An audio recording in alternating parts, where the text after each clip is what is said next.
ഗ്യാസൊന്നുമില്ല, തനി നാടൻ വൈബ് കൊടുക്കുക. അപ്പോൾ ഈ ഒരു കുടിലിൻ്റെ ഉള്ളിൽ നിന്നാണ് നമ്മൾ ഫുഡ് കൊടുക്കുന്നത് അല്ലേ? അപ്പോൾ ഈ ഒരു കുടിൽ കാണുമ്പോഴത്തെ ആളുകൾക്ക് അറിയാം എന്ത് പഴയകാലം ജീവിച്ചതൊക്കെ ഇങ്ങനെ തന്നെയാണ് എന്നൊക്കെ എല്ലാവർക്കും എന്തറിയാം, സംഭവം അറിയാം അല്ലേ? അപ്പോൾ ഈ ഒരു ഓർമ്മകളിലൊക്കെ, പഴയ ഒരു ഓർമ്മകളിലൊക്കെ നമ്മൾ പോകാൻ പോകുന്നു കേട്ടോ. അപ്പോൾ ഇതിനുള്ളിൽ എന്തൊക്കെയുണ്ടെന്ന് നമുക്ക് എന്ത് ചെയ്യാം, ജസ്റ്റ് നോക്കാം. ഓക്കെ, എങ്ങനെയാണ് നിങ്ങൾ ഫുഡ് ഉണ്ടാക്കുന്നതൊക്കെ കാണുന്നത് കൊണ്ട് കുഴപ്പമുണ്ടോ? കുഴപ്പമൊന്നുമില്ലല്ലോ. ആളുകൾക്ക് എന്ത് ചെയ്യാം, നമുക്ക് മനസ്സിലാവൂലേ? അപ്പോൾ എല്ലാം ഓപ്പൺ ആണല്ലേ? ഓപ്പൺ ആണ്. അപ്പോൾ നമുക്ക് ഉള്ളിലേക്ക് കയറാം, അടുക്കള കിച്ചണിലേക്ക് വരാം. ഓക്കെ, പോവല്ലേ നമുക്കെന്നാ? ബാ അടുക്ക്.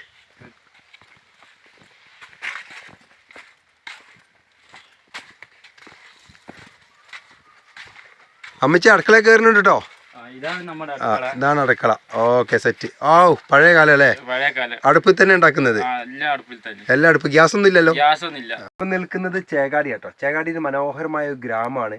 ഈ ഗ്രാമത്തിന്റെ ഉള്ളിലായിട്ട് അടിപൊളി വൈബ് കിട്ടുന്ന ഒരു കാപ്പിക്കട ഉണ്ട്. ഈ കാപ്പിക്കടന്റെ പ്രത്യേകത എന്താണെന്ന് വെച്ച് കഴിഞ്ഞാൽ, നമ്മളെ എൻ്റെ പേരെന്താണ്? വിഷ്ണു പറഞ്ഞു തരും കേട്ടോ. കാരണം തനി നാട്, നമ്മളെ പഴയകാല ഓർമ്മകൾ കൊണ്ടുവരും അല്ലേ? ഒക്കെയാണ് ഇവിടുത്തെ പ്രത്യേകതകൾ. എന്തായാലും വെറൈറ്റി ഐറ്റം ഒക്കെ എന്ത് ചെയ്യാം, നമുക്ക് ഇവരോട് ചോദിച്ച്, വിഷ്ണുവെ ചോദിച്ച് മനസ്സിലാക്കാം. ഓക്കെ, വിഷ്ണു പറഞ്ഞില്ലേ? സെറ്റല്ലേ? ഓക്കെ. അമ്മച്ചിയുടെ പേരെന്താ പറഞ്ഞേ? ഗൗരിജി അല്ലേ? ഓക്കെ. അപ്പോൾ ഇവിടുത്തെ പഴയകാല ഓർമ്മകളാണ് കൊണ്ടുപോകണം അല്ലേ? കാരണം എത്രയോ വർഷങ്ങൾക്ക് മുമ്പ് നമ്മൾ എങ്ങനെയാണോ ജീവിച്ചത് അല്ലേ, ആ ഒരു ശൈലിയിലാണ് നമ്മളിവിടെ ഫുഡ് ഉണ്ടാക്കുന്നതും. അതേപോലെ കണ്ടാൽ തന്നെ നാടൻ അടുപ്പിൽ വെച്ചിട്ടില്ലേ, ആ ഒരു ഗ്യാസ് ഒന്നുമില്ല ഇല്ല. ഇപ്പോൾ ഇവിടുത്തെ വെറൈറ്റികൾ എന്തൊക്കെയാണെന്ന് പറഞ്ഞൊന്ന് വിഷ്ണു പറയോ? ഇവിടുത്തെ വെറൈറ്റി എന്ന് വെച്ചാൽ മെയിൻ ആയിട്ടുള്ളത് കാപ്പിയും സുഖിയനാണ്. കാപ്പി സുഖിയനും.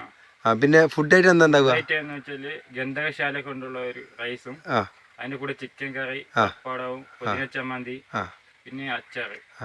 അമ്മച്ചേ, എന്ത് തോന്നി ഈ ഒരു വെറൈറ്റി ഇങ്ങനെ കൊണ്ടുവന്നപ്പോ? ഇല്ല, നല്ലൊരു അനുഭവം തന്നെ ഉണ്ട്. രീതിയിൽ പോകുന്നുണ്ട്. ഇതൊക്കെ ഫുഡൊക്കെ ഉണ്ടാക്കാൻ നല്ല രസമല്ലേ? കാരണം നമ്മളെ തനി നാടൻ ഫുഡ് തന്നെയാണല്ലേ. അപ്പോൾ ഒരുപാട് ഐറ്റങ്ങൾ എന്താ പറയുക ഇതിൽ കൊണ്ടുവരുന്നുണ്ട്. എന്തായാലും അത് കണ്ടപ്പോൾ നമുക്ക് ഒരുപാട് ഇഷ്ടം തോന്നിട്ടോ. അപ്പോൾ അതുകൊണ്ട് മാത്രമാണ് ഈ ഒരു വീഡിയോ എന്ത് ചെയ്യുന്നത്, നമ്മൾ ഷൂട്ട് ചെയ്യുന്നത്. അപ്പോൾ എന്തായാലും ആ ഒരു പഴയകാല ഓർമ്മകളൊക്കെ കൊണ്ടുവരാൻ സാധിച്ചതിന് ഒരുപാട് സന്തോഷം. ഓക്കെ, അപ്പോൾ ഇനി എന്തെങ്കിലും പ്രേക്ഷകരോട് പറയാനുണ്ടോ, കാണുന്ന ആളുകളോട് എന്തെങ്കിലും പറയാനുണ്ടോ? വരിക, ഈ ഒരു ഫുഡ് ആസ്വദിക്കുക. എത്രത്തോളം ടേസ്റ്റ് ഉള്ള സാധനമാണ്, ഒരു മായം ചേർക്കുന്നില്ലല്ലേ? പിന്നെ ഈ പരിപാടിയൊക്കെ മറ്റേ നമ്മുടെ കൾച്ചർ പ്രോഗ്രാം വെച്ച് കൊടുക്കാറുണ്ട്. ഓക്കെ, അപ്പോൾ ഇതൊക്കെ ശരിക്കും നമ്മളെ പാടത്തിന്റെ നടുവിലൊക്കെ പോയിരുന്നു ഇങ്ങനെ ഫുഡ് ഇങ്ങനെ കഴിക്കാൻ. ഹട്ടൊക്കെ ഉണ്ട്. പിന്നെ പിള്ളേർ കളിക്കാൻ ഊഞ്ഞാല് ഇതൊക്കെ ഉണ്ട്. ഇനി അടുത്തിടെ വരാൻ പോകുന്നത് പിന്നെ മക്കൾ കളിക്കാനുള്ള ഒരു കളി വണ്ടിയൊക്കെ ഉണ്ടാക്കും. പഴയ കാല മുരുക്ക് വണ്ടി, അതുപോലത്തെ സംഭവമൊക്കെ ഉണ്ടാക്കാൻ കൊണ്ടുവരുന്നുണ്ട്. ഒക്കെ സംഭവം വരുമ്പോൾ സെറ്റപ്പിലേക്കാണ് പോകുന്നത് അല്ലേ? ഓക്കെ, എന്തായാലും ഒരുപാട് സന്തോഷം ഇതൊക്കെ കാണാൻ സാധിച്ചതും ആസ്വദിക്കാൻ പറ്റിയതിനും. നമുക്ക് എന്താ പറയുക, ഇതൊക്കെ കാണുമ്പോൾ നമ്മൾ പഴയകാല ഓർമ്മ ഭയങ്കരമായിട്ട് മുന്നോട്ട് കൊണ്ടുവരില്ലേ? അപ്പോൾ അതിനൊരു സന്തോഷം തന്നെയാണ്. അപ്പോൾ ഇത് വരേണ്ടത് നമ്മൾ ചേകാടിയാണല്ലേ? ചേകാടി എവിടെയാണ്? കറക്റ്റ് സ്ഥലം പറഞ്ഞു കൊടുത്തോളൂ. ചേകാടി എന്ന് വെച്ചാൽ കുറുവേൻ്റെ ഇപ്പുറത്തായിട്ടാണ് അല്ലേ? അപ്പോൾ എന്താ ഞാനിപ്പോൾ ഇവിടെ വരുമ്പോഴേ നമ്മളെ ടേബിളൊക്കെ അല്ലേ, ടേബിളൊക്കെ മണ്ണ് കൊണ്ട് ഉണ്ടാക്കിയിട്ടുണ്ടല്ലോ. അതിനൊക്കെ പ്രത്യേകത എന്താ? നമ്മളെ മറ്റേ ടേബിൾ ഉണ്ടാക്കാത്ത എന്താ? അതെന്ന് വെച്ചാൽ നമ്മളെ നാടൻ ടേബിൾ തന്നെ മതി.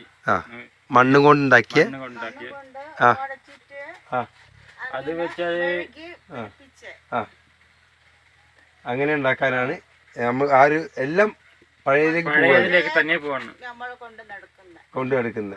ഒന്നും നമ്മൾ പുതിയതായിട്ടൊന്നുമില്ല. ഓക്കെ, അപ്പോൾ എന്തായാലും ഒരു കുടില്, ആ കുടില് കാണുമ്പോൾ ഒരുപാട് സന്തോഷം. ഈ കുടിലിൻ്റെ ഉള്ളിലൊക്കെ ഇരുന്ന് ഫുഡ് കഴിക്കാൻ സാധിക്കുക, അതൊക്കെ ഒരു വേറെ രസം തന്നെ, ഒരു വൈബ് തന്നെ അല്ലേ? എന്തായാലും ഇത് നല്ലൊരു പരിപാടിയായിട്ട് മാറട്ടെ. സന്തോഷം. ഓക്കെ, അപ്പോൾ എന്തായാലും നമുക്ക് ഈ ഒരു വീഡിയോ നമുക്ക് ഇവിടെ വൈൻഡപ്പ് ചെയ്യാം. ആ കുടിൽ കൂടി കാണിച്ചിട്ട് എന്ത് ചെയ്യാം, വൈൻഡപ്പ് ചെയ്യാം അല്ലേ?